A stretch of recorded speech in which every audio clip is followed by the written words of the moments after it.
Hai semuanya, bertemu lagi bareng Mihu di sini. Oh iya, kali ini Mihu akan membawakan alur cerita Donghua yang berjudul Wudong Qiankun. Mihu mengingatkan sekali lagi ya bahwa konten ini full spoiler. Tanpa lama-lama lagi, yuk langsung aja kita masuk ke isi ceritanya. Melanjutkan dari kisah sebelumnya. Pada saat ini di Pulau Material Gathering, terlihat Gu Mengqi berdiri di halaman Klan Gu. Sepasang matanya yang cantik yang dipenuhi kekhawatiran melihat ke arah di mana Lindong pergi sebelumnya. Orang tua tulang jahat itu belum kembali. Sepertinya tidak ada yang terjadi pada Lindong. Ucap Gu Shou dengan kata-kata penghibur saat dia berdiri di belakang Gu Mengqi. Gu Mengqi hanya tertawa getir setelah mendengar ini. Orang itu, aku memintanya untuk sementara tinggal di Pulau Material Gathering, tetapi dia menolak. Dia jelas-jelas sangat ceroboh. Ucap Gu Mengqi dengan lembut mengatupkan giginya dan tanpa sadar berbicara dengan cara yang agak marah. Oh, seketika jantung Gu Shou tiba-tiba berdebar kencang saat pikiran ini melintas di benaknya. Dia tiba-tiba mengangkat kepalanya dan melihat ke langit yang jauh. Dengan suara rendah, dia berkata, "Orang tua tulang jahat telah kembali." Wajah cantik Gu Mengqi segera memucat setelah mendengar kata-kata ini. Suara angin kencang yang menderu muncul di langit yang jauh. Setelah itu, darah bersinar dengan panik. Banyak jeritan menyedihkan dan menyakitkan terus dipancarkan saat cahaya darah tiba. Jeritan tajam menyebar ke seluruh Pulau Material Gathering, jelas itu segera menarik perhatian banyak ahli. Segera banyak pasang mata tercengang melihat ke arah cahaya cahaya berdarah yang mengalir deras. Cahaya berdarah akhirnya muncul di langit di atas Pulau Material Gathering. Saat cahaya berdarah memudar, orang berkaki satu berdarah dengan penampilan mengerikan tiba-tiba muncul dalam tatapan menonton yang tak terhitung jumlahnya di Pulau Material Gathering. Itu adalah seluruh Pulau Material Gathering tampaknya tiba-tiba membeku pada saat ini. Sementara ekspresi semua orang menjadi kaku. Mereka melihat sosok berdarah di langit yang hampir kehilangan semua anggota tubuhnya. Saat ekspresi mereka berubah suram, orang tua tulang jahat, Gu Mengqi dan Gu Shou tercengang saat mereka melihat sosok berdarah di langit yang kehilangan kedua tangan dan kakinya. Itu lama kemudian sebelum mereka secara bertahap pulih. Mereka perlahan menoleh dan bertukar pandangan. Orang tua tulang jahat ini pergi mengejar Lindong. Mungkinkah cedera seperti itu disebabkan oleh Lindong? Gu Shou menghirup udara dalam-dalam. Segera setelah itu, dia menggosok wajah tuanya yang agak mati rasa saat matanya melihat ke arah barat laut. Baru sekarang dia akhirnya mengerti mengapa Lindong memilih untuk meninggalkan Pulau Material Gathering. Tampaknya mereka semua telah meremehkan pemuda ini sejak awal. Waktu berlalu. Setelah mengalahkan orang tua tulang jahat dan membuatnya terluka parah, Lindong juga mulai menyembuhkan dirinya sendiri dan setelah merasa lebih baik, dia tidak menunda rencana sebelumnya dan langsung bergegas ke wilayah pedagang langit. Ada jarak yang cukup jauh antara wilayah laut angin surga dan wilayah pedagang langit. Oleh karena itu, terlepas dari kecepatannya masih agak sulit bagi Lindong untuk mencapai tujuannya dalam beberapa hari. Waktu berlalu dan jarak antara Lindong dan wilayah pedagang langit terus menyusut. Pada saat ini kilatan cahaya hijau melesat. Sementara ledakan sonik yang rendah dan dalam terdengar, menyebabkan beberapa gelombang bergejolak di permukaan laut yang tenang di bawah. Dari dalam cahaya, Lindong menatap ke kejauhan. Sayap naga hijau di punggungnya sesekali mengepak, dan tubuhnya melesat ke depan seperti anak panah. Pada saat ini, dia sudah terbang di atas laut ini selama lebih dari 20 hari. Pada kecepatan ini aku harus bisa mencapai wilayah pedagang langit dalam seminggu. Ucap Lindong menatap ke kejauhan. Lindong, sepertinya ada beberapa kehadiran di area ini. Ucap suara Samarian tiba-tiba terdengar dalam pikiran Lindong sementara yang terakhir sedang merenung. Oh, apakah itu bajak laut? Lindong tidak terkejut setelah mendengar ini. Itu umum untuk menemukan bajak laut di laut iblis ini. Orang-orang tangguh ini yang sering menjilat darah dari pedang mereka relatif sulit untuk dihadapi. Lindong mengangguk. Dia mengintip ke kejauhan sebelum melihat lebih dari 100 sosok muncul di laut di arah barat daya. Orang-orang ini tampak cukup kuat. Selain itu, adanya mereka menunggangi hiu berwarna darah. Lindong menyaksikan adegan ini dengan takjub dan hanya secara bertahap bisa mengerti saat dia mendekat. Orang-orang yang menunggangi hiu berwarna darah itu memamerkan tubuh bagian atas mereka dan sisik ikan terlihat samar di tubuh mereka. Selain itu, mata mereka berwarna merah tua dan tato hiu yang bersinar samar-samar terlihat di dada mereka. Apakah mereka dari klan hiu iblis darah dari suku iblis laut? Mata Lindong terfokus pada sosok manusia yang berdiri di atas hiu darah saat mereka melakukan perjalanan. Dirinya saat ini memiliki beberapa pemahaman tentang faksi di laut iblis kekacauan ini. Faksi terkuat di sini bukanlah manusia atau binatang iblis, tetapi suku iblis laut.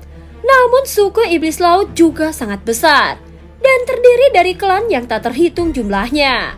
Klan hiu iblis darah ini adalah salah satu klan yang lebih terkenal di dalamnya. Mereka terkenal kejam dan haus darah. Ada desas-desus bahwa banyak faksi manusia telah dibantai setelah terlibat konflik dengan klan hiu iblis darah. Apa yang dilakukan anggota klan hiu iblis darah di sini? Ucap Lindong merajut alisnya saat dia secara bertahap melambat. Pada saat ini, para anggota dari klan hiu iblis darah juga jelas telah menemukannya. Segera banyak mata merah gelap melesat. Klan hiu iblis darahku sedang menjalankan misi di tempat ini. Siapapun yang tidak terlibat harus bergegas dan pergi. Ombak bergejolak saat hiu darah yang sangat kuat keluar dari air. Seorang pria yang tampak menyeramkan memegang trisula di tangannya berdiri di punggung hiu. Matanya terkunci ke Lindong saat dia dengan dingin berteriak. Tahap kehidupan mendalam maju.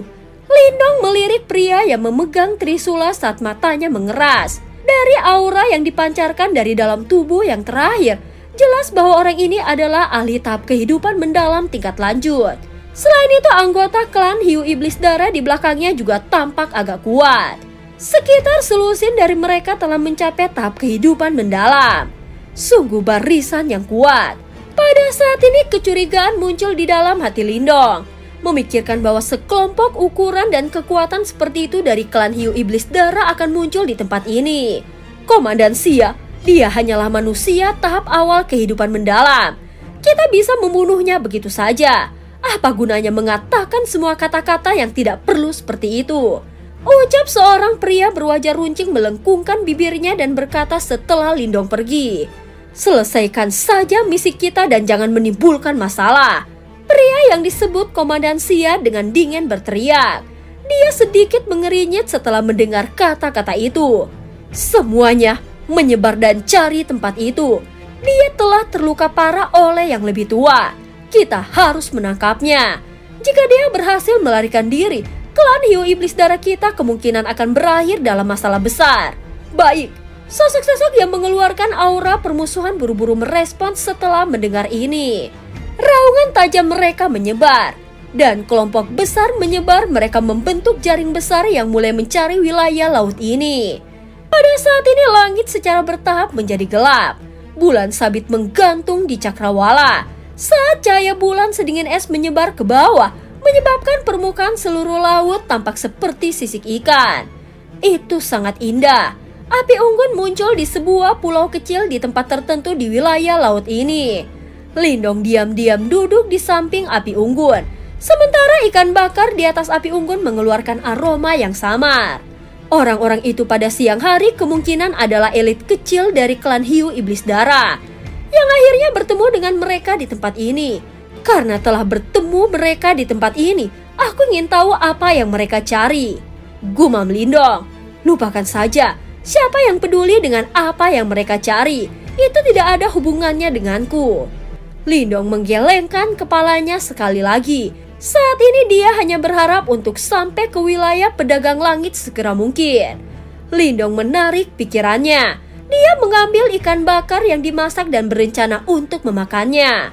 Suara dari menelan air liur seseorang terdengar di dekatnya tepat saat Lindong hendak membuka mulutnya. Siapa itu? Suara tiba-tiba ini menyebabkan Lindong sedikit terkejut. Dia mengangkat kepalanya dengan hati-hati, hanya untuk sedikit terkejut melihat bahwa ada seorang gadis muda dengan pakaian katun hijau di pohon raksasa di dekatnya. Mata hitamnya yang besar menatap tajam ke ikan bakar di tangannya. Gadis itu tampak sangat muda dan terlihat sangat imut. Wajahnya sangat indah seperti boneka porselen dan rambutnya diikat menjadi 2 kuncir memberinya penampilan yang sangat patuh. Jika beberapa wanita melihat gadis kecil seperti itu, kemungkinan mereka akan tanpa sadar memeluknya. Namun Lindong tidak memiliki pemikiran seperti itu. Sebaliknya ada kehati-hatian jauh di dalam matanya. Penampilan gadis kecil ini terlalu aneh. Dia benar-benar tidak dapat merasakan bagaimana dia bisa begitu dekat dengannya. Di hutan, Lindong dan gadis berpakaian hijau itu saling memandang. Yang terakhir menatapnya sebentar sebelum mata hitamnya yang besar tanpa sadar berbalik ke arah ikan pegangan di tangannya. Dia jelas menelan seteguk demi seteguk air liur ke perutnya. Lindong tidak bisa menahan senyum setelah melihat ini, karena kehati-hatian di matanya sedikit menarik. Setelah itu dia melambaikan ikan bakar di tangannya dan berkata, "Mau makan?" Gadis berpakaian hijau itu mengangguk tanpa ragu-ragu. Tubuh kecilnya yang halus bergegas ke depan sebelum mendarat di samping api unggun dengan cara yang sangat gesit. Matanya dengan cemas menatap Lindong dan Lindong tersenyum dalam hati. Dia mengulurkan tangannya dan menawarinya ikan bakar. "Kau bisa memakannya jika kau tidak takut diracuni," ucap Lindong. "Aku tidak takut racun." Suara gadis berpakaian hijau itu sangat jelas. Itu seperti manik-manik batu giok yang jatuh ke piring perak. Meskipun wanita ini masih kecil, kemungkinan besar setelah tumbuh dewasa hanya suara ini saja yang dapat merebut hati banyak pria. Gadis itu langsung menerima hasil panggangan setelah mengucapkan kata-kata ini. Dia tidak ragu-ragu dan mulai melahapnya. Lindong tersenyum. Dia sekali lagi mengambil beberapa bahan ikan cadangan sementara matanya menyapu gadis berpakaian hijau. Sesaat kemudian, matanya sedikit terfokus. Dia bisa melihat luka yang agak mencolok di lengan yang terakhir. Sebuah keropeng telah terbentuk di atas lukanya. "Kau terluka?" ucap Lindong tanpa sadar meletakkan ikan di atas api dan dengan santai bertanya. "Ya, itu disebabkan oleh orang-orang yang menjengkelkan," ucap gadis berpakaian hijau itu mengangguk dan menjawab. "Oh," ucap Lindong dengan singkat. Sesaat kemudian dia menyerahkan ikan yang telah dipanggang lagi. Gadis berpakaian hijau menerimanya begitu saja dan mulai melahapnya tanpa memperdulikan citranya.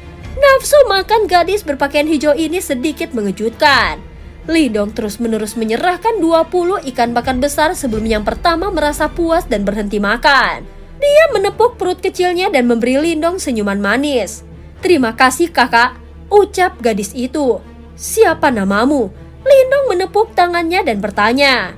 "Mulingsan," ucap gadis berpakaian hijau menarik kuncir di kepalanya. Setelah itu matanya yang besar melihat ke arah Lindong dan berkata, "Bagaimana dengan kakak?" Lindong dengan lembut tersenyum dan menjawab, nama yang biasa saja," ucap Mulingsan tersenyum saat berkata. Dia memiringkan kepalanya dan menatap Lindong. "Sebenarnya aku tidak tertarik dengan ikan bakarnya. Aku hanya bisa mengikuti kakak di sini setelah melihatmu," ucap gadis itu. "Kau mengikutiku sejak kapan?" ucap Lindong sedikit terkejut saat dia berseru.